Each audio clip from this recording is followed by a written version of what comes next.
তাদের নিয়ে কি বলবেন যারা আপনার মতো সুখী হতে চায় জীবনে? সুখী হতে কি কি লাগে বলুন? সুখী হতে গেলে আপনার সবগুলি সাবজেক্ট মিলায় চলতে হবে। সুখ, কষ্ট, দুঃখ এগুলি থাকেই মানুষের জীবনে, অস্বাভাবিক এগুলি কিন্তু থাকে। কষ্ট, সুখ, দুঃখ এগুলি আপনি যে মানায় নিতে পারে সময়ের সাথে সেই পারবে। মানে ওই আপনার যা আছে সব অ্যাকসেপ্ট করে ফেলতে হবে, হ্যাঁ।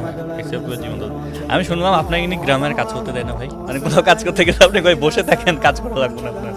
না, কাজ তো করা লাগে। আমি তো কাজকে অনেক ভালোবাসি। কাজ করলে আপনার দেখা যায় আপনি সারাদিন কাজ করলাম, দিন শেষে আপনার রাত্রে নাম পা একটা ঘুম দেওয়া যায়, শান্তিতে সকালবেলা উঠলাম রিল্যাক্স, মানে কোনো টেনশন নাই। পরের দিন আবার কাজে গেলাম। মানে কাজ করলে মন, মানসিকতা, শরীর, স্বাস্থ্য সব কিছুই ভালো লাগে। ধরেন আজকে আমি সাধারণভাবে আজকে আমি ইন্টারভিউ দিতেছি, আজকে তো আর কাজ নাই না, এটা তো আমার মূলত পেশা না। এই কারণে আজকে রাতে ঘুম হইব কিনা এটা আমি জানি না।